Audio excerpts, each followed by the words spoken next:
Hi, my name is Barb. I'm the Director of the Wildlife Department at the SPCA, and this is Dr. Karen Sloat, our wildlife vet. And we're going to talk to you today about rodenticide in particular. This is the season for mice and rats, and they're starting to, as it gets cold, come into places where humans are. And I am here to tell you that we see a number of animals that have, wild animals that have been affected by rodenticide negatively. So my solution is, and hope, is that people don't use rodenticide. How we keep rodents out of our yard is make it so they won't come into our yard. Don't draw them in with food, don't draw them in with brush and places where they can hide. Also, you might want to decrease any food that you're feeding wildlife, and that might include bird feeders. So sometimes it's not great to feed animals outside your house at all. Yeah, so we had a really unfortunate incident the other day. We had a barred owl, a cute fluffy barred owl, come in, and it was just so weak it was pretty much laying on its face. And when we picked it up, blood poured out of the bird's beak. And, you know, the bird couldn't breathe. We weren't even able to treat it. We had to humanely euthanize this bird.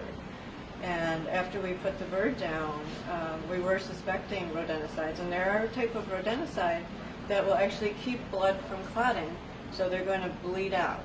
And inside this bird, there was blood in her lungs. There was blood just all throughout her air sacs. There's just, everything was bleeding internally, and she was anemic. And she couldn't live, you know, it just kept her from breathing, and she was going to die soon anyway, so we put her out of that pain that she was in.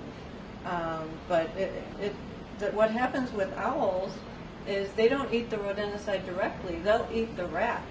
And when the rat eats the rodenticide, they still have it in their body. So the owl will eat the rat was poisoned, and then the owl gets poisoned too. And unfortunately, by killing the owl, they kill the natural predator of rats.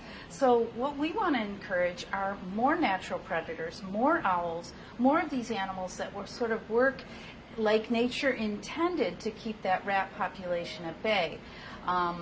When we start, also the other problem with rodenticide is sometimes people will even use it preventatively as in an effort to keep rats from coming to their area. But what rodenticide does is it creates a food source. It attracts rats to it.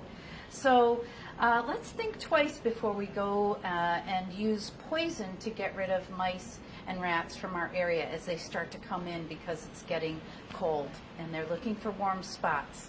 Yeah, poison isn't good for anyone, so just try to make it so your yard is healthy for all the animals that come in, and then you'll be saving the animals that actually control the rat population. Always good. So. The ending part. Something about wildlife. Right. Well, if you find sick, injured, or orphaned wild animals, you can bring them to the SPCA. Our wildlife vet, Dr. Karen Sloat, is here, and if she's not here, we'll be texting her, because we text her all the time. So thank you.